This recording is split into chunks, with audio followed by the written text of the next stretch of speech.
Hi everyone, स्वागत है आप सभी का आज के इस वीडियो में। आज इस वीडियो में हम लोग सीटेट इंग्लिश पेडागोजी के अपकमिंग 30 क्वेश्चंस करने वाले हैं। So this video will be very very important for you all.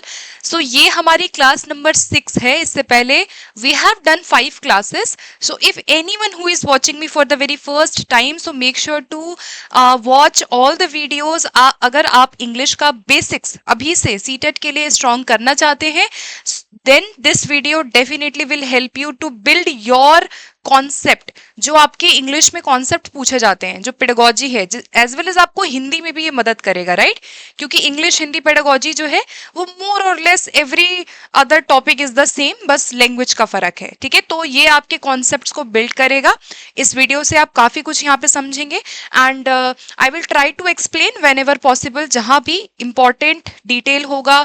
अगर आप अपने खुद के नोट्स बनाते हैं, so make sure to write down each and everything. जितना ज्यादा आप लिखेंगे, ऑप्शंस को जितना हम एनालिसिस करेंगे, उतना आप लोगों के लिए आसान रहेगा, ठीक है? तो इसी के साथ आज की इस क्लास को शुरू करते हैं। और by the end of this video, if you have any other questions, कोई डाउटफुल क्वेश्चन रह जाता है किसी भी वीडियो में, तो कमेंट में मुझे जरूर बताइएगा, उस पर हम लोग आगे डिस्कशन कर लेंगे, ठीक है? तो इसी के साथ we will start today's class. 30 question का टारगेट है। प्रैक्टिस नंबर हम लोग 6 कर रहे हैं और ये आपके रिसेंट पूछे गए प्रश्न है। हम लोग रिसेंट से ओल्ड की तरफ जा रहे हैं, ठीक है? तो पहले रिसेंट वाले क्वेश्चन को करेंगे, फिर हम ओल्ड वाले क्वेश्चन को करेंगे, ठीक है? Okay, now we will start first question से। Authenticity of materials. ऑथेंटिसिटी, प्रमाणिकता की बात की जा रही है। मटेरियल्स की ऑथेंटिसिटी क्या होती है? Materials which children bring from home, जो बच्चे घर से लाते हैं। Materials written by the teacher, जो टीचर लिखता है। मटेरियल्स रिटन और developed by people in authority, या फिर मटेरियल्स रिटन और developed in a real life. तो आपका अगर कहीं भी ऑथेंटिसिटी आ गई, यानी कि कोई चीज बहुत क्या है, बहुत रियल है ना। ऑथेंटिक चीज क्या होती है? जो बहुत रियल होती है। तो अगर आपका रियल लाइफ आ गया, या अगर आपके क्वेश्चन में कॉन्टेक्स्ट आ जाए, अगर आ जाए कि हम संदर्भ में किसी मटेरियल को बना रहे हैं, तो भी इसका आंसर आपका करेक्ट होगा। संदर्भ में बनाना, कॉन्टेक्स्ट में बनाना, रियल बनाना, या नेचुरल, जो आपके ऐसी मटेरियल जो नेचुरली आपको मिल जाए, यानी जो प्राकृतिक जितने भी हमारे मटेरियल्स हैं जो रियल है, वो सब आपके ऑथेंटिक मटेरियल है, जिसे रीलिया भी कहा जाता है, राइट? रियल वस्तु या रियल ऑब्जेक्ट की बात जब हम करते हैं तो रीलिया कहा जाता है। तो फर्स्ट क्वेश्चन हो गया, आगे बढ़ते हैं। Aparna, a learner of class 5th, understands that listening involves listening to each sound. एक क्लास 5th की बच्ची है जो ये समझती है कि जो सुनना होता है वो हर वर्ड से स्टार्ट होता है, साउंड से स्टार्ट होता है। देखो इस क्वेश्चन में बड़ा अच्छा कीवर्ड आ रहा है कि लिसनिंग जो है ये इन्वॉल्व, इसमें क्या इन्वॉल्व होता है? साउंड। देन हम साउंड से वर्ड पे जाते हैं, देन हम सेंटेंसेस पे जाते हैं टू गेट द मीनिंग। अर्थ को समझने के लिए हम ऐसे ऐसे जाते हैं किसी भी स्पीच या किसी भी ऑडियो में। तो ये कौन सी स्ट्रैटेजी है, यानी कि ये लिसनिंग की कौन सी स्ट्रैटेजी है जो अपर्णा को लगता है कि भाई हम किसी भी चीज को जब सुनते हैं ना, तो हम साउंड से शुरू करते हैं and then we move on to sentences, right? So this strategy is called bottom up approach. हमने लास्ट क्लास में भी डिस्कस किया था। Now we will again discuss this because this is important. आपका बॉटम अप और top down से एक प्रश्न डेफिनेटली हिंदी इंग्लिश दोनों में बनता है। तो अगर बॉटम अप पूछा जाए, क्योंकि अपर्णा क्या कर रही है, साउंड से शुरू कर रही है, तो याद रखना जब भी हम किसी साउंड से, या अगर आपके ऑप्शन में आ गया यूनिट से, या अगर आपका ऑप्शन में आ गया कि हम पार्ट से स्टार्ट कर रहे हैं, या फिर ऑप्शन में आ गया कि हम लेटर से शुरू कर रहे हैं, और अगर आप धीरे धीरे होल पे जा रहे हो, पार्ट टू होल हम जा रहे हैं, ठीक है, पार्ट से होल जा रहे हैं, यूनिट से हम यहाँ पे पैराग्राफ पे जा रहे हैं, हम यहाँ पे वर्ड से सेंटेंसेस पे जा रहे हैं, तो आपका ये कौन सा अप्रोच हुआ? बॉटम अप अप्रोच हुआ। यानी हम यूनिट्स में किसी चीज को शुरू करते हैं, साउंड, लेटर, ग्रामर पे ज्यादा फोकस करते हैं। अच्छा, एक चीज और, एक क्वेश्चन और आपका बनता है। अगर आपका क्वेश्चन में आया ना कि हम एमसीक्यूज कहाँ करवाते हैं, तो जो एमसीक्यूज होता है ना, जब आप किसी एमसीक्यू को कराते हो, या क्लोज वाले हमारे आंसर होते हैं जहां आप फिलअप्स वगैरह कराते हो, तो क्लोज टाइप के जितने भी टेस्ट होते हैं जहां आप मिसिंग पार्ट को फिल करते हैं, वो सब आपका बॉटम अप का प्रोसेस है। Because we are focusing on the units. हम छोटे छोटे यूनिट्स पे फोकस कर रहे हैं, बहुत अच्छा नहीं माना जाता है। तो ये बॉटम अप हो गया आपका, सिंगल वर्ड पे ज्यादा फोकस कर रहे हैं। अगर आपका यहाँ पे टॉप डाउन पूछा जाएगा तो 2-4 वर्ड लिख रही हूँ, याद रखना।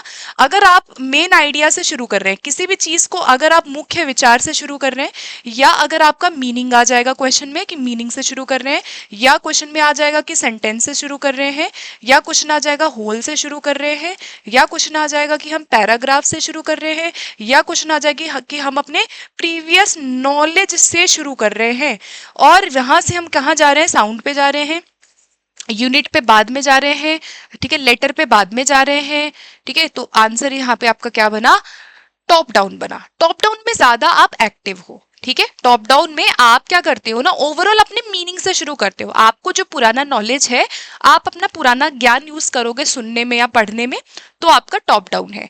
तो जब हम अपने प्रीवियस नॉलेज, कॉन्टेक्स्ट या संदर्भ में किसी चीज को शुरू कर रहे हैं, यानी अपने पुराने ज्ञान से आप किसी चीज को शुरू कर रहे हैं, एंड देन आप धीरे धीरे धीरे साउंड पे जा रहे हैं, तो ये आपका टॉप डाउन है। वेरी वेरी इंपॉर्टेंट है। And whatever I have written यहाँ पे, यहाँ से आपके प्रश्न सीटेट में बने हुए हैं। So make sure to write down everything whatever you are just watching here. जो मैं बोल रही हूँ वो आप लिखते जरूर जाइएगा, आपका कॉन्सेप्ट साथ के साथ यहाँ पे बन जाएगा, राइट। चलिए नेक्स्ट है, what is system competence. Systemic competence क्या है भाई, सिस्टमिक कॉम्पिटेंस, सिस्टम की बात किया जा रहा है, राइट। सिस्टमेटिक क्या है, जो सिस्टम है। तो सिस्टम में जब हम बात करते हैं तो ये भाषा का कौन सा आपका आयाम होगा, understanding that all human have a systems of many language. ये समझना कि हमारे जो है अलग अलग सिस्टम होते हैं भाषा को सीखने के। सिस्टम समझ रहे हो क्या होता है सिस्टम, आप सिस्टम की जब आप बात करते हो, जैसे हमारा साउंड सिस्टम है, वर्ड सिस्टम है ना, मोर्फोलॉजी है, फोनोलॉजी है, सेंटेंस का सिस्टम है, सिंटेक्स कहते हैं, है ना, आपको पता होगा।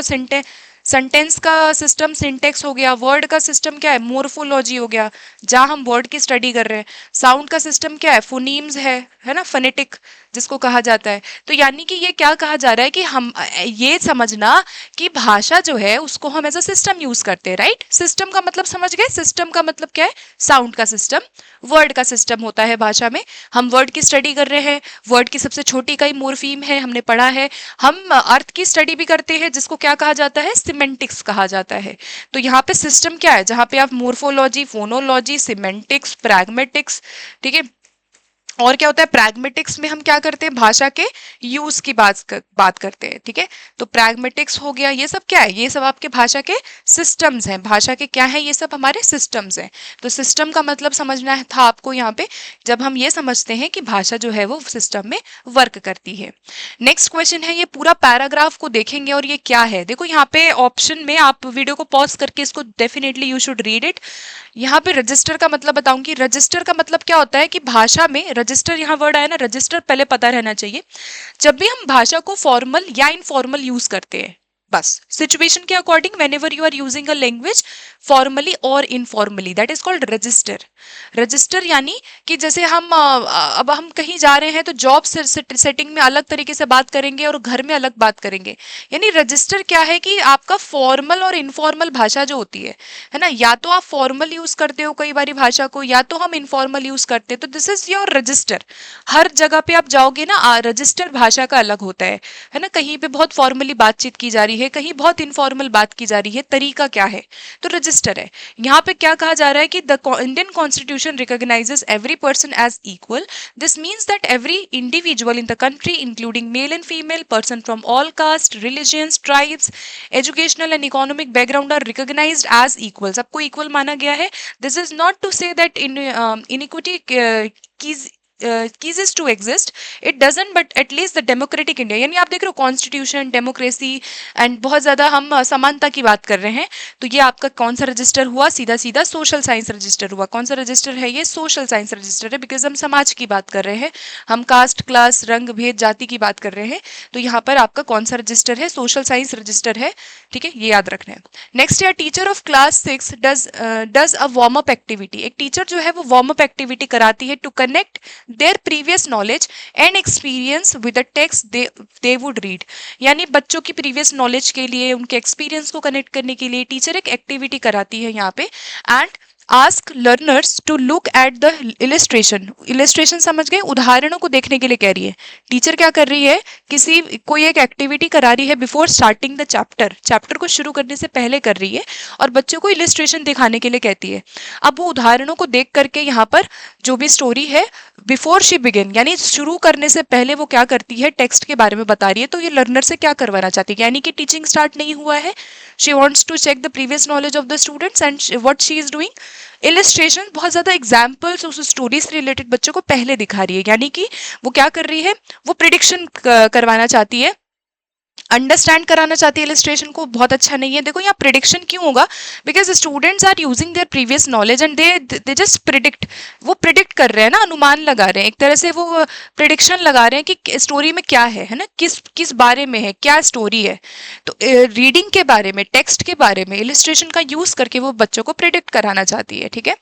विजुअलाइज द स्टोरी, क्या वो स्टोरी को विजुअलाइज करवा रही है, नहीं, बेसिकली प्रिडिक्शन के लिए हम कर रहे हैं, अप्रिशिएशन के लिए भी नहीं कर रहे। प्रिडिक्शन यानी कि क्या होगा, स्टोरी में क्या है ना, बच्चों के अंदर एक क्या कर रही है, जो क्यूरियोसिटी है ना, जो जिज्ञासा है उसको उत्पन्न करना चाहती है। तो they are just making the predictions about the reading text using illustrations.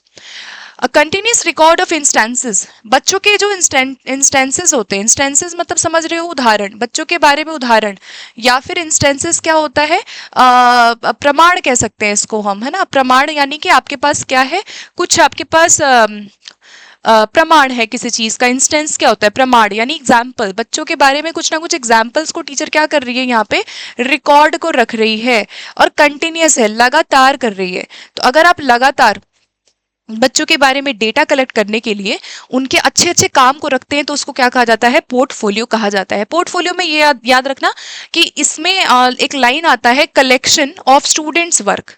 क्या आता है, कलेक्शन ऑफ स्टूडेंट्स वर्क, यानी बच्चों ने जो अच्छा अच्छा काम किया होगा ना, आप क्या करते हैं, उनको, उनके वर्क को ना आप रखते हो अपने पास, है ना, जो भी उनका अच्छा अच्छा काम है। इसमें क्या आ सकता है, जैसे मान लो उन्होंने प्रोजेक्ट बना लिया, कोई अच्छा चार्ट पेपर बना लिया, अच्छा टेस्ट में मार्क्स उसका आया था, उसने अच्छा एक मॉडल बनाया था किसी दिन, तो आप क्या करते हैं, हर बच्चे का अपनी क्लास में उनके काम को रखते हैं, और ये लगातार होता है, हम लगातार कंटिन्यूसली आए दिन करते हैं, तो दिस इज कॉल्ड पोर्टफोलियो, ठीक है।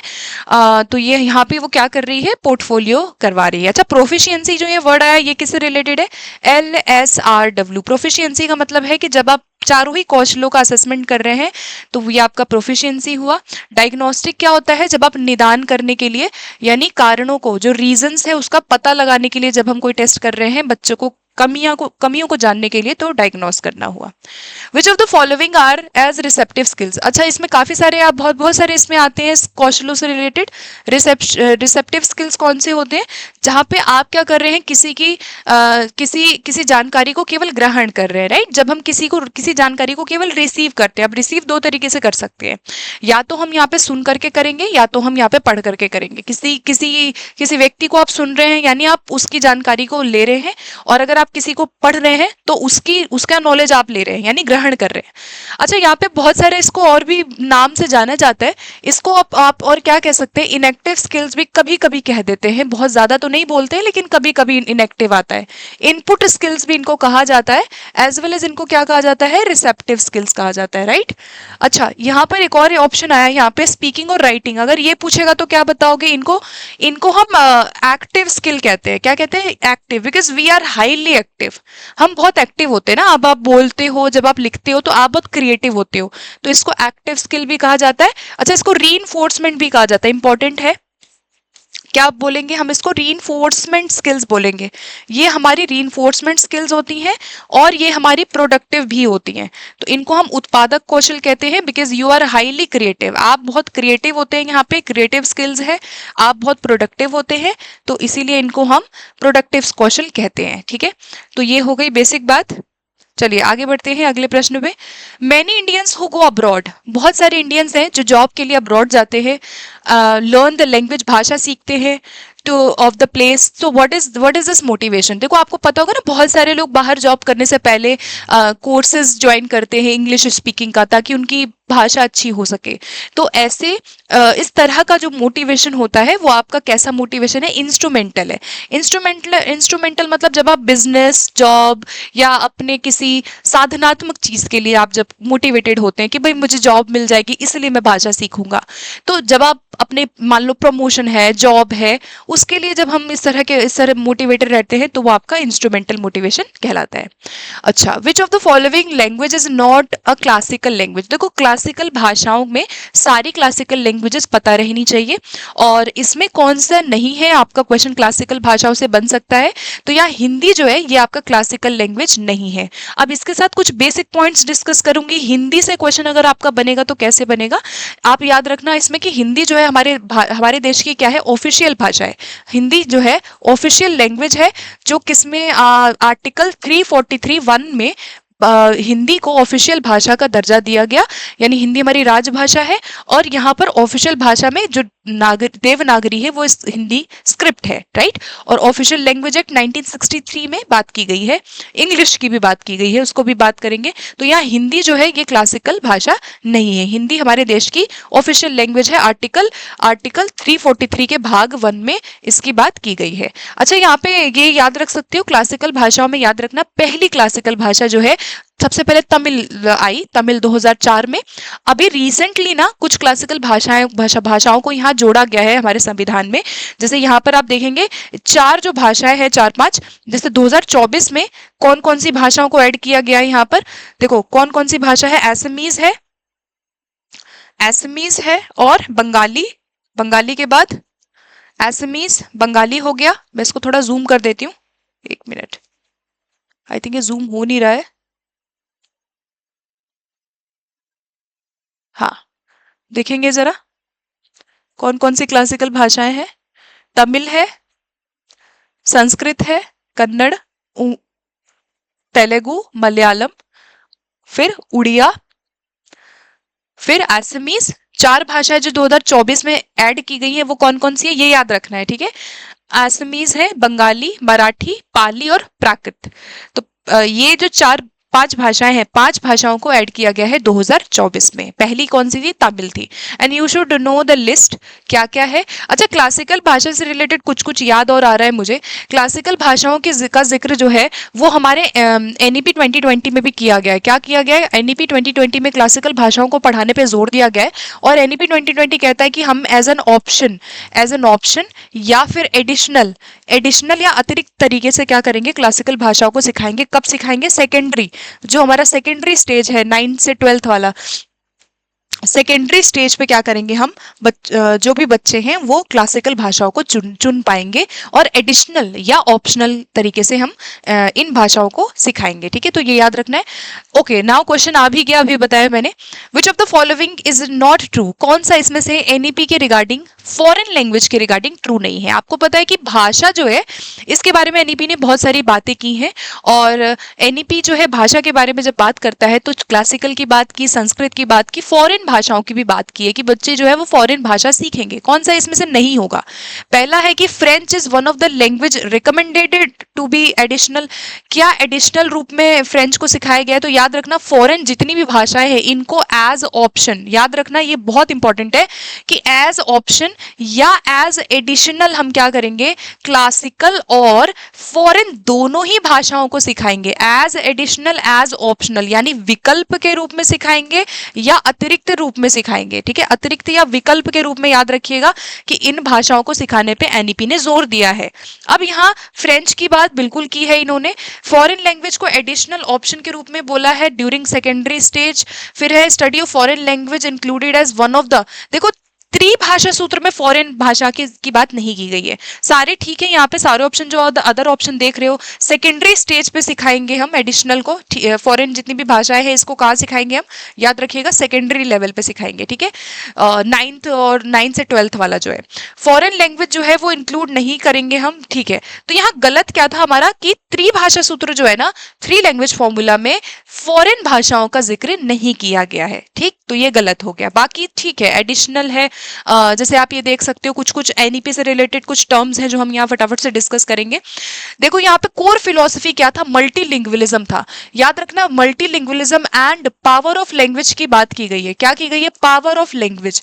यानी अगर आपसे एग्जाम में पूछा जाए कि भाषा की सत्ता की बात कहाँ की गई है, भाषा की सत्ता, तो इनका जो टैगलाइन था ना इनका वो यही था, इनका टैगलाइन ही यही था कि भाषा की सत्ता, राइट, पावर ऑफ लैंग्वेज। अच्छा, यहाँ पर medium of instruction very very important point है। इन्होंने कहा कि क्लास 5 तक भाई हम मीडियम ऑफ इंस्ट्रक्शन जो है वो हम मदर टंग में सिखाएंगे, प्रेफरेबली क्लास 8 तक भी सिखा सकते हैं। तो 5वीं क्लास या प्रेफरेबली क्लास 8 तक मदर टंग में संपूर्ण शिक्षा बच्चों को दी जाएगी, उनके मातृभाषा में दी जाएगी। प्राइमरी लैंग्वेज उनकी क्या है? Home, mother tongue, local, regional, ये सब सेम ही बात है। जो उनकी घर की भाषा, रीजनल भाषा, प्राइमरी भाषा, लैंग्वेज 1 भी इसको कहा जाता है। इन पर जिक्र, इनका जोर दिया गया है।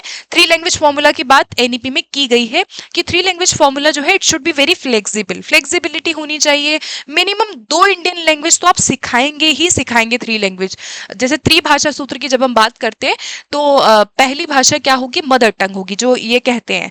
बाकी जो 2 भाषाएं हैं वो एडिशनल 2 ऐसी इंडियन लैंग्वेज होनी चाहिए जो बच्चों को आनी चाहिए। फिर संस्कृत की बात की गई है कि हम सभी लेवल पे, यानी संस्कृत को कहा गया कि आप सभी स्तरों पर संस्कृत को आप पढ़ाएंगे और ये ऑप्शनल रूप में होगा, बच्चों को चॉइस होगी। ठीक, क्लासिकल भाषा हमने देख लिया, सेकेंडरी स्टेज पे सिखाएंगे। तमिल है, तेलुगु, जितनी भी क्लासिकल भाषा अभी हमने देखी वो सब आएगा ऑप्शनल रूप में या एडिशनल रूप में हम इसको सिखाएंगे। याद रखना, एडिशनल और ऑप्शनल आता है कई बार पेपर में। फॉरेन भाषा भी क्या है? सेकेंडरी स्टेज, इसको भी हम सेकेंडरी स्टेज 9 से 12th में सिखाएंगे और ये भी क्या होगा? एडिशनल होगा। फॉरेन भाषा भी क्या होगी? ऑप्शनल होगी। ठीक है। अच्छा, यहाँ पे साइन लैंग्वेज की बात की गई है कि हम जो इंडियन साइन लैंग्वेज है उसको फोकस करेंगे, ये कहा इन्होंने। क्लासिकल भाषा को ऑप्शनल और एडिशनल सिखाया और फाउंडेशनल स्टेज में मदर टंग और रीजनल भाषा पे ज्यादा फोकस इन्होंने किया है। ठीक है, तो ये हो गया संपूर्ण एनईपी का सार, एनईपी भाषा के बारे में क्या क्या बोलता है। अगला है which of the following refers to knowing about language. जब आप भाषा के बारे में जानते हैं, भाषा के बारे में आप समझना चाहते हो, यानी you are focusing on rules, principle, theories, basic चीजें, आप फॉर्म पे फोकस ज्यादा कर रहे हैं, यानी इसको हम कैसा नॉलेज कहेंगे? जो आपका डेक्लेरेटिव नॉलेज है। जब आप किसी भी भाषा के बारे में जानना चाहते हो तो डेक्लेरेटिव है। डेक्लेरेटिव यानी इसको घोषणात्मक हिंदी में कहते हैं।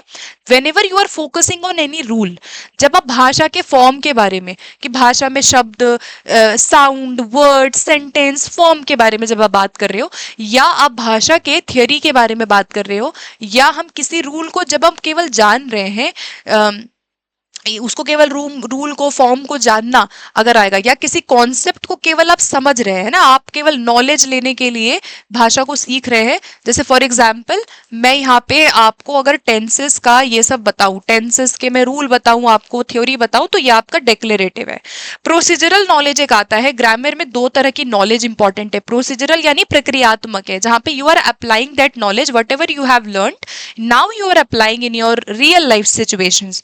सो याद रखना, प्रोसीजरल नॉलेज क्या है? जब आप उसको अप्लाई करते हैं। आपने टेंसेस सीखा, अब आप अपने घर में भी टेंसेस यूज करके सेंटेंस को बोल रहे हैं। जब आप सेंटेंसेस को बोलने लगते हैं, वो आपका क्या है? प्रोसीजरल नॉलेज है। तो प्रोसीजरल नॉलेज आपका अप्लाई या स्किल से रिलेटेड होता है। जब आप उसको यूज करते हैं, भाषा को यूज करना, अप्लाई करना क्या है? आपका प्रोसीजरल नॉलेज है। तो ग्रामर में 2 नॉलेज है, डेक्लेरेटिव जब आप फॉर्म रूल समझ रहे थे, प्रोसीजरल यानी जब आप उसको उपयोग में ला रहे थे। ठीक है, चलिए आगे बढ़ते हैं अगले प्रश्न की तरफ। A teacher of class 6 develops the following task for speaking activity. Teacher ने एक स्पीकिंग एक्टिविटी कराई है। यहाँ पे लिखा है कि speak 5 sentences about desert and its climate conditions. क्या ये गुड टास्क है या नहीं है? बताइए। टीचर कहता है कि मुझे 5 वाक्य बताओ मरुस्थलों के बारे में, 5 वाक्यों में मुझे आंसर करिए।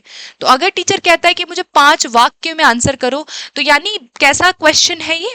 बहुत क्लोज एंडेड है ना।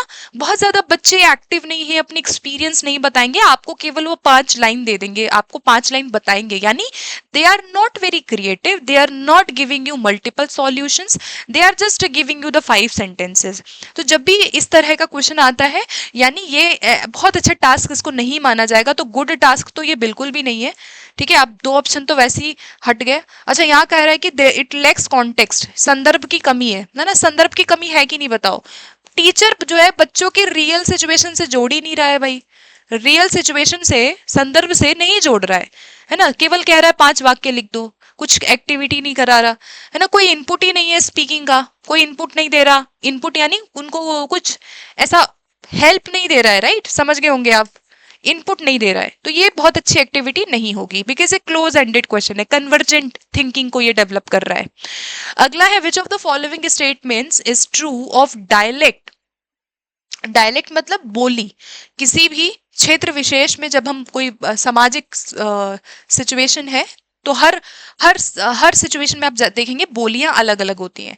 कौन सा इसमें से सही है? तो ये क्वेश्चन ऐसा था जिसमें ऑल को आंसर माना गया है, तो ऑल आर करेक्ट। क्या है इसमें? ये सारे ही सही है, ऑल आर करेक्ट। ठीक है, सभी सही है। अब देखो सभी सही है, तो अब इसमें क्या करना है हमको? हमको इसमें क्या करना है? हमको इसके बारे में पढ़ना है, क्योंकि अगर आप ये कह रहे हैं कि ये सारे ही सही हैं, ऑफिशियल आंसर की में अगर सबको सही ही माना गया है, यानी ये सारे ही इंपॉर्टेंट है। यहाँ से अगली बार कोई क्वेश्चन बन जाएगा। डायलेक्ट और भाषा से बहुत क्वेश्चन आता है कि भाषा और बोली में क्या अंतर होता है। तो पहली चीज याद रखना कि लिंग्विस्टिकली, भाषाई रूप से बहुत अंतर नहीं पाया जाता। पहला, लिंग्विस्टिकली अगर हम बात करें तो बहुत डिफरेंस नहीं है, both are the same somewhere. अब एक बार देखेंगे, सोशल ग्रुप जो है वो बहुत सारे डायलेक्ट बोलता है, ठीक है। एक सोशल ग्रुप में आप देखेंगे अलग अलग बोलियां हैं। आप हर राज्य में जाएंगे, हर तरह की बोलियां, हिंदी में भी अलग बोलियां बोली जाती है। डायलेक्ट जो है वो वेरे करती है रीजन टू रीजन। अच्छा है, हर रीजन में बोलियां बदलती हैं। आप देखेंगे, आप एक क्षेत्र में गए अलग बोलियां बोली जाती है, दूसरे क्षेत्र में गए अलग बोलियां बोली जाती है। तीसरा क्या है यहाँ पर कि speakers of different dialects one language can understand the other dialect. ठीक है, समझ सकते हैं हम एक दूसरे की भाषाओं को, बोलियों को समझते हैं। Dialect is a bigger category than language is a smaller category. ठीक है, ये भी कि बिगर कैटेगरी है, मोस्टली बहुत सारे रीजन्स में बोलियां बोली जाती हैं। अच्छा, याद रखना ग्रामर के रूप में और लिंग्विस्टिकली भाषा और बोली में कोई अंतर नहीं पाया जाता है। ये जो सेंटेंस है, स्टेटमेंट है, इसको ध्यान रखिएगा। बस फर्क क्या होता है? ग्रामर का प्रोनाउंसिएशन का फर्क होता है ना, कि आप देखेंगे ना बोलते समय जब हम अलग अलग बोलियां बोलते हैं तो भाषा में वोकैबुलरी और प्रोनाउंसिएशन का डिफरेंस पाया जाता है, अदरवाइज भाषा बोली सेम होती है। अच्छा, कौन सा इसमें से इंटीग्रेटेड लर्निंग स्किल्स को फोकस करेगा? इंटीग्रेटेड समझ गए ना, एकीकरण हो रहा है, तो जहाँ पे सारे ही कौशल विकसित हो रहे हैं वो इंटीग्रेटेड हो गए। और यहाँ कौन सा एक्टिविटी हो सकता है? Project, because they are socially doing any work, social situation में कर रहे हैं और ग्रुप में करते हैं बच्चे यहाँ पे, है ना। तो यहाँ बच्चे बहुत ज्यादा एक्टिव है ना, वो फिजिकली भी करेंगे, मेंटली भी सोचेंगे, तो प्रोजेक्ट है। कौन सा इसमें से ग्रामर टीचिंग होगा? बताइए भाई, अभी हम कर चुके हैं ये इस तरह का क्वेश्चन। ग्रामर एक्टिविटी जब हम कराते हैं, देखो इसको पढ़ना जरूरी है। Introducing language item in context, आप कह रहे हैं कि संदर्भ में आपने, कॉन्टेक्स्ट यानी ये बड़ा अच्छा वर्ड है, संदर्भ में भाषा को आप रियल सिचुएशन में सिखा रहे हैं। मेकिंग लर्नर्स नोटिस, बच्चे भाषा को क्या कर रहे हैं? नोटिस कर रहे हैं, यानी उसको नोट करना, अवलोकन कर रहे हैं, भाषा को बेसिकली नोटिस कर रहे हैं, उसको देख रहे हैं।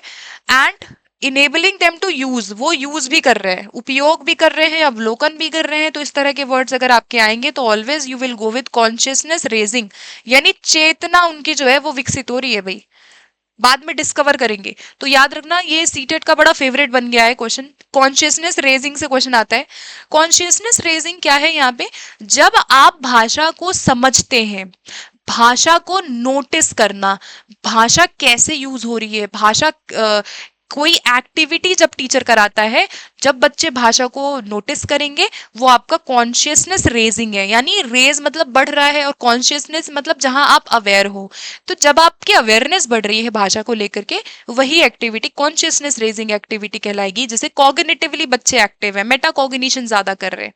डिस्कवरी नहीं है यहाँ पे, कुछ नया नहीं कर रहे हैं, स्कीमा नहीं बन रहा, डिडक्टिव नहीं है ना। डिस्कवरी अलग चीज है, डिस्कवरी में तो they have generated something new, तो यहाँ बहुत जनरेशन नहीं हो रहा है, केवल they are just noticing the language, then consciousness raising activity है। Ashwin knows Odia from his birth, Ashwin जो है उड़िया बर्थ से जानता है, यानी ये इसका क्या है? लैंग्वेज एक्विजिशन है, राइट।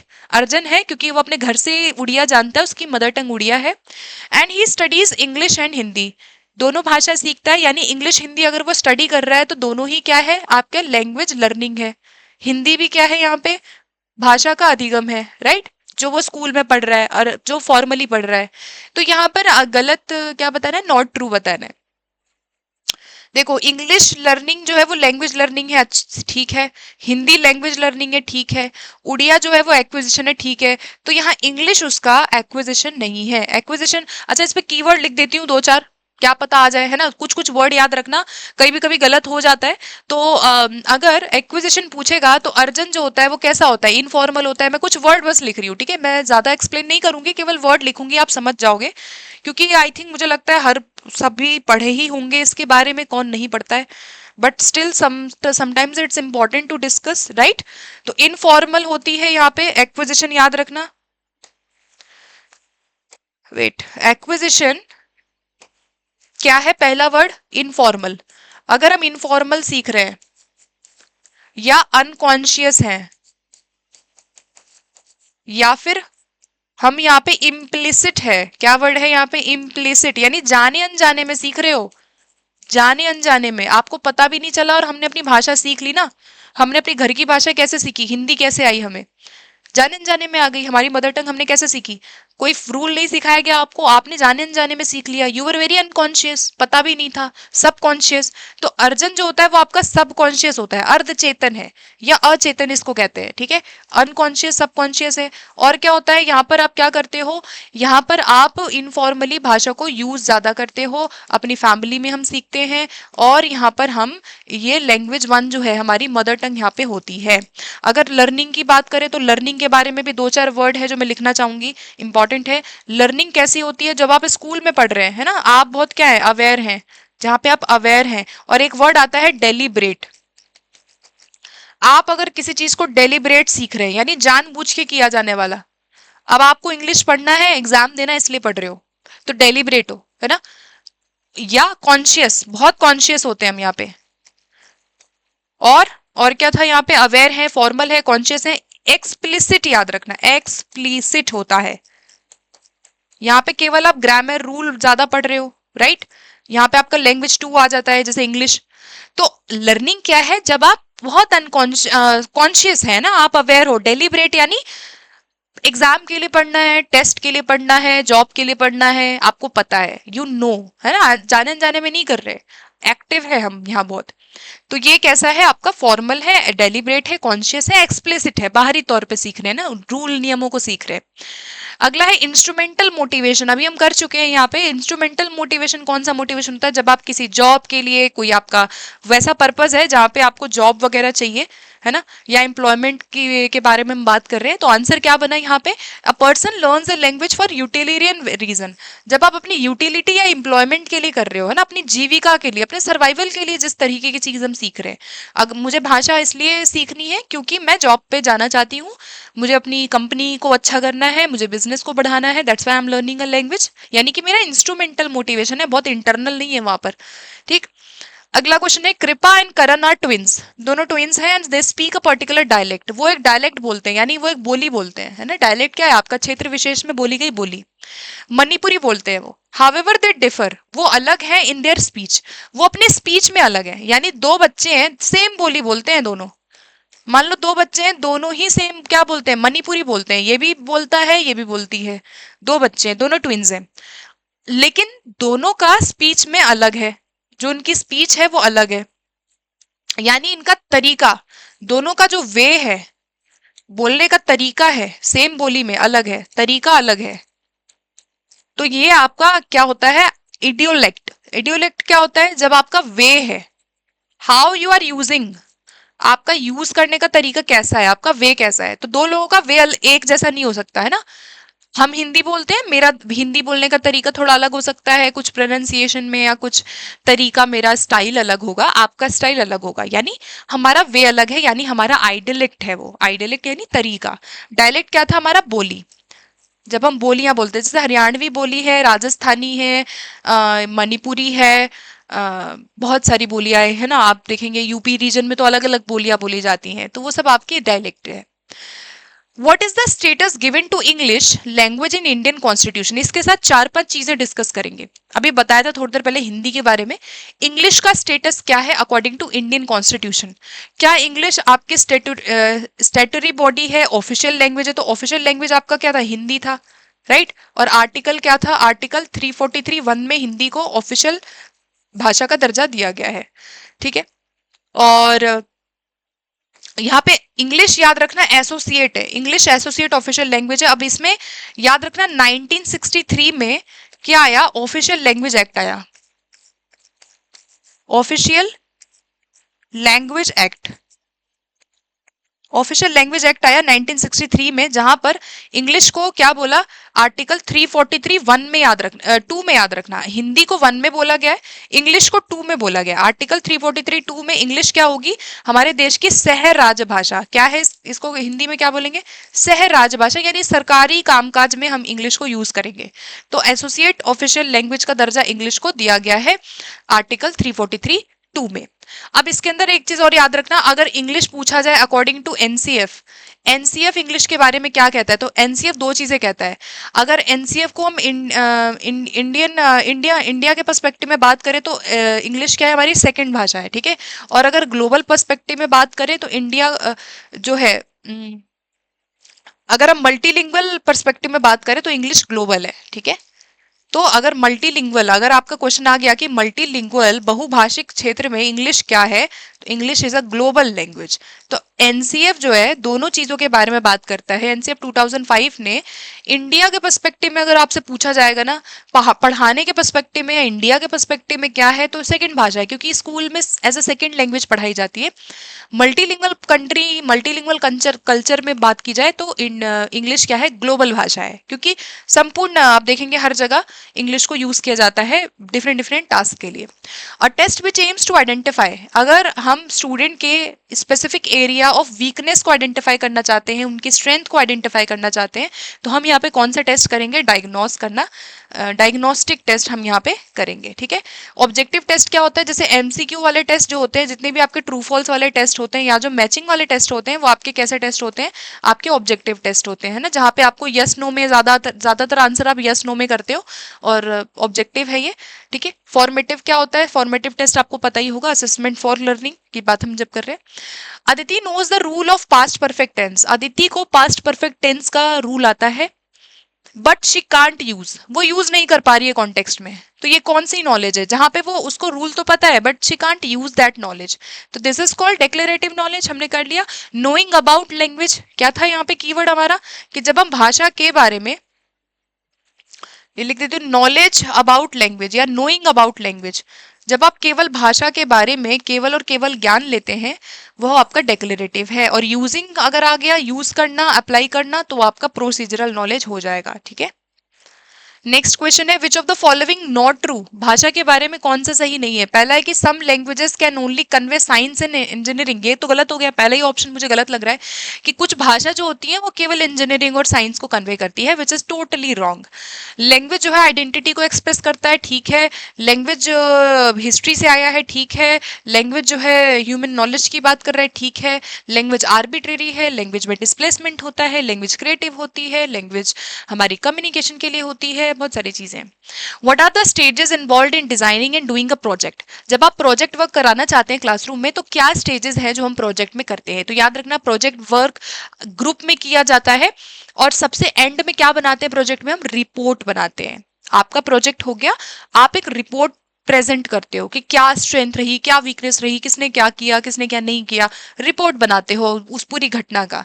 तो यहाँ पे फाइनलाइज करना रिपोर्ट सबसे एंड में आएगा, जो कि आई थिंक सब में है। ये नहीं होगा कि टीचर और लर्नर जो है डिजाइन करेंगे और any way they want to do, मतलब दे आर वेरी फ्री, तो ये तो गलत है। प्रोजेक्ट वर्क में आप देखेंगे कि ड्राफ्ट के बाद हम क्या करते हैं, फाइनलाइज करते हैं। तो आंसर बनेगा, ग्रुप बनाएंगे पहले, आपने ग्रुप बनाया, ठीक है, फिर हम टॉपिक को डिसाइड करेंगे क्या होगा प्रोजेक्ट, फिर प्लान करेंगे, फिर डेटा कलेक्ट करेंगे, है ना, डाटा जो भी है इकट्ठा करेंगे, फिर उसको हम एनालिसिस करेंगे, फिर ड्राफ्ट लिखेंगे, और फिर हम फाइनल करेंगे। ड्राफ्ट लिखना पहले क्यों आएगा, क्योंकि आप पहले लिखोगे, देन उसको आप एडिट भी करोगे ना बाद में, देन आप एक रिपोर्ट बनाओगे। तो ये आपका स्टेप जो है प्रोजेक्ट मेथड का स्टेप है। अगला है top down approach of listening. सुनने में जब हम टॉप डाउन अप्रोच को यूज करते हैं तो multiple keywords we have already discussed. तो यहाँ क्या बनेगा, जब आप टॉप डाउन की बात करते हैं तो यहाँ पर ईच साउंड वर्ड फ्रेजेस आएगा। तो ये आपका क्या है, ये वेरी वेरी इंपॉर्टेंट है, याद रखना बॉटम अप की बात कर रहा है, ये याद रखिएगा। कौन सा अप्रोच है ये, साउंड से शुरू कर रहे हैं, फिर वर्ड, फिर फ्रेजेस, फिर क्लॉजेस, फिर सेंटेंस बना रहे हैं, बॉटम अप है। स्पेसिफिक आ गया, यहाँ पे डिटेल्स की बात कर रहे हैं तो भी ये क्या है, आपका बॉटम अप है, राइट। जिस्ट निकाल रहे हैं स्पीच का, टेक्स्ट का, ऑडियो का, या फिर ओवरऑल। देखो आंसर यहाँ C4 वाला ज्यादा अच्छा है। ओवरऑल मैसेज के बाद हम जा रहे हैं, राइट। ओवरऑल आ जाएगा या मेन आइडिया आ जाएगा, राइट। मेन आइडिया से हम बात कर रहे हैं या होल आ जाएगा। अगर आपके ऑप्शन में मेन आइडिया, होल, या आपका पूर्व ज्ञान आ गया कि हम प्रीवियस नॉलेज यूज कर रहे हैं लिसनिंग में। जब भी मैं सुनती हूँ तो मैं अपना होल आइडिया यूज करती हूँ, प्रीवियस नॉलेज अपने पूर्व ज्ञान को उपयोग में करके फिर मैं किसी चीज को समझती हूँ, यानी मेरा ये क्या है, टॉप डाउन तरीका है, ठीक।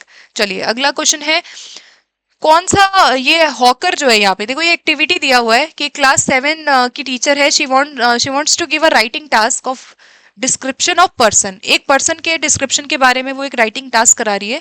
She went out of the classroom and bought the hawker to her classroom. उसने वो क्या की, वॉकर को लेकर के आई क्लासरूम में, ठीक है। अब अपने बास्केट के साथ वो आया and she requested him to there for about 7 minutes and then asked learners to work in pair and write description. यानी उस पर्सन के बारे में, एक पर्सन को इसने बुलाया बाहर से, यानी इसने कम्युनिटी रिसोर्स को यूज किया है, राइट। कौन सा रिसोर्स उसने यूज किया, इस पर्सन, ये जो पर्सन है, this is called community resource, है ना। वो क्या कर रहा है, community resource, as a community resource वो क्लासरूम में है, टीचर ने कम्युनिटी रिसोर्स को यूज किया है। तो ये क्या है, ये एक तरह का मटेरियल होगा, राइट। मटेरियल है, ये क्या है, एक तरीके का मटेरियल है, बिकॉज रिसोर्स है ना। तो जब हम पर्सन को लेकर के आ रहे हैं ना, किसी बाहर के इंसान को, हम मान लो किसी माली को लेकर के आ गए, गार्डनर को, कि वो प्लांट्स के बारे में कुछ बताएगा, तो ये क्या है, एक रिसोर्स है जो टीचर यूज करता है, मटेरियल भी इसको हम कह सकते हैं। अगला है, teacher of class 7 wants her learners to read the short text. एक शॉर्ट टेक्स्ट है, बच्चे एक शॉर्ट टेक्स्ट को रीड कर रहे हैं, यहाँ पे ये मान लो उन्होंने रीड किया, and understanding of power, with an understanding of power and the of an identity of the people and community presented in the text. So what does the teacher aim to promote among learner? क्या promote करना चाहती है वो, देखो एक text दे रही है और कह रही है कि जो भी आप पावर के बारे में जानते हो, अब जैसे क्लास 7 के बच्चे हैं, इतना तो उनको समझ रहता है कि they understand what is power in community, power क्या है या आइडेंटिटी क्या होती है लोगों की, है ना। वो भली भांति यहाँ पे परिचित हो जाते हैं, थोड़ा बहुत उनको ये आइडिया हो जाता है ना कि पावर, सत्ता क्या है, कास्ट, क्लास, थोड़ा बहुत समझने लगते हैं यहाँ पे। तो वो क्या कर रहे हैं, यहाँ पे क्रिटिकल लिटरेसी करा रही है, इसको क्या कहेंगे, क्रिटिकल कहेंगे। अब why it is critical, because they are thinking about the people and their power and their identity, कि हाउ डज इट डिफरेंट, क्या डिफरेंट है, क्या इम्पैक्ट पड़ेगा। तो उस टेक्स्ट को पढ़ाने से पहले टीचर कहती है कि आपको जो नॉलेज है उसको according you just read it. So they are not just reading it, they are critically analysing it. तो जब आप क्रिटिकल हो बहुत ज्यादा, है ना, हम क्रिटिकली किस चीज को पढ़ते हैं, जैसे कोई मुद्दा है, आप उसको जब पढ़ रहे हो वो आपकी क्रिटिकल रीडिंग ज्यादा होगी, ठीक। एनईपी के बारे में कौन सा सही है, of study of classical language. हमने देखा क्लासिकल भाषाओं के बारे में एनईपी बात करते हैं, और हम कर चुके हैं एडिशनल ऑप्शनल रूप में, सेकेंडरी लेवल पे हम क्लासिकल भाषाओं को पढ़ाएंगे। Which one is incorrect, study of classical, अच्छा ट्रू बताना है, study of classical as a core language, no, core language नहीं कहा कि सेकेंडरी लेवल पे हम मूल रूप से भाषा सिखाएंगे, नहीं, कोर लैंग्वेज नहीं है, ठीक है। एडिशनल ऑप्शन सिखाएंगे ड्यूरिंग सेकेंडरी, ये मुझे सही लग रहा है कि एडिशनल है, ऑप्शनल है और सेकेंडरी लेवल पे है। Classical language as option under 3 language, तो देखो 3 लैंग्वेज फॉर्मूला में क्लासिकल भाषा नहीं बोली गई है। और study of classical language during the preparatory stage, no, preparatory में नहीं है, सेकेंडरी 9 से 12th वाला। तो आंसर क्या बनेगा कि 9 से 12th के जो बच्चे हैं, they will have the option to choose their language whatever they want to study, additional, optional रूप में, फॉरेन और क्लासिकल दोनों भाषाओं का जिक्र सेकेंडरी लेवल पे एनईपी 2020 करता है, ठीक। ये हो गई बेसिक बात, आगे बढ़ते हैं। चलिए इसको पढ़ना है, ये पूरा एक स्टेटमेंट है, you can pause this video, देखो कह रहा है, टेक्स्ट दिया हुआ है, कौन सा लैंग्वेज रजिस्टर है। रजिस्टर मैंने बताया था, रजिस्टर क्या होता है, जैसे फॉर्मल या इनफॉर्मल, है ना।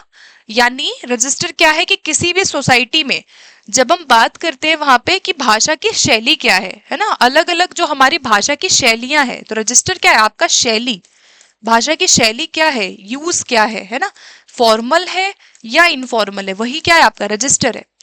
तो after the revolution, it seemed possible to change this. Many parts of the world, including Europe, Asia, new ideas and individual rights who controlled social power began to discussed. In India, Raja Ram Mohan Roy and Dozero talked about significance of French Revolution. आप देखो किसकी बात कर रहे हैं हम, French revolution की बात कर रहे हैं, कॉलोनीज की बात कर रहे हैं, यूरोप एशिया सोशल पावर की बात कर रहे हैं। यानी कौन सा रजिस्टर है, रेवोल्यूशन का क्रांतिकारी है, साइंस की बात तो नहीं हो रही है, सोशल साइंस या पॉलिटिकल है।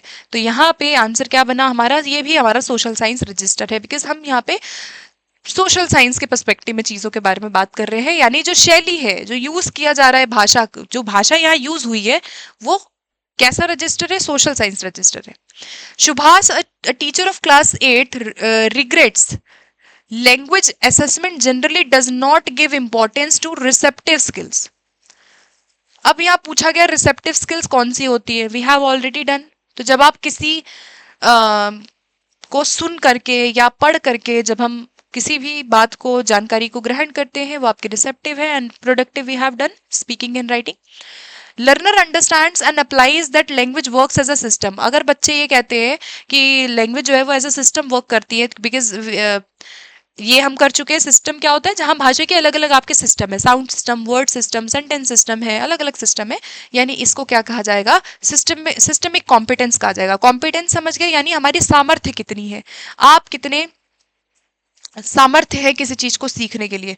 तो जब हम सामर्थ्यता की बात कर रहे हैं, सिस्टम की बात कर रहे हैं, तो वो आपका लैंग्वेज का सिस्टम है। अच्छा, इसमें बाकी ऑप्शन जो है ना, इसको एक बार देख लेते हैं, बिकॉज ये ऑप्शंस इंपॉर्टेंट है ना, यहां से बन जाएगा क्वेश्चन। स्ट्रैटेजिक क्या होता है कि आप भाषा को कैसे उपयोग में ला रहे हो। अगर आप भाषा में कोई गलती करते हैं तो उस दौरान आप उसमें चेंजेस लाते हो। जैसे फॉर एग्जाम्पल कि कम्युनिकेशन गैप को ओवरकम करने के लिए ना हम कई बार इस तरीके की जो स्ट्रैटेजीज है उसको यूज करते हैं। एक बड़ा छोटा सा एग्जांपल दूंगी, जैसे एक जेस्चर्स का यूज कर लेते हैं, कई बार फिलर्स का यूज कर लेते हैं, पैराफ्रेज का यूज कर लेते हैं। ये सब हमारा कैसा कॉम्पिटेंस है, सिस्टमैटिक, स्ट्रैटेजिक है। क्या है, स्ट्रैटेजिक। तो सामर्थ्यता आपकी क्या है, स्ट्रैटेजिक है। ठीक है, अब इसको बड़ा सिंपल सा एग्जाम्पल है, जैसे मान लो मैं कोई शब्द बोलना चाहती हूँ, मुझे वो वर्ड याद नहीं आया। जैसे मुझे बोलना है क्या हो सकता है, जैसे मुझे बोलना है कि मैं बहुत कंफ्यूज्ड थी। ठीक है, मान लो एक वर्ड है कंफ्यूजन के लिए हम यूज करते हैं ना कि आई वॉज वेरी विविल्डर्ड। विविल्डर्ड मतलब होता है कंफ्यूज होना, या हम बोलते हैं perplexed, I am very perplexed. तो परप्लेक्स्ड हो सकता है, मैं बोलने गई हूँ कहीं स्टेज पे, मुझे परप्लेक्स्ड वर्ड याद ही नहीं आया, तो मैंने क्या किया, यार परप्लेक्स्ड तो याद नहीं आ रहा है, पजल्ड बोल देती हूँ। सेम है, परप्लेक्स्ड याद नहीं आया बट पजल्ड बोल देती हूँ। मैंने क्या किया, फिलर्स यूज किए। यानी अगर आपको कोई वर्ड नहीं आ रहा है तो जरूरी नहीं है कि आप वो वर्ड याद ही करोगे ना, आप क्या करते हो, आप कोई और वर्ड बोल दोगे भाई, है ना। तो ये क्या है, आपकी स्ट्रैटेजी, आपने एक स्ट्रैटेजी अपनाई है। सामने वाले को नहीं पता कि आपको वर्ड याद नहीं था, but you have used this word very very accurately and you used different kind of word instead of जो आपको याद नहीं आ रहा था। तो ये है कि जब आप अपने कम्युनिकेशन गैप को ओवरकम करने के लिए ना इस तरह की स्ट्रैटेजीज को काफी यूज करते हो, सेंटेंस में हम चेंज लाते हैं। तो ये क्या है, आपका स्ट्रैटेजिक है, याद रखिएगा।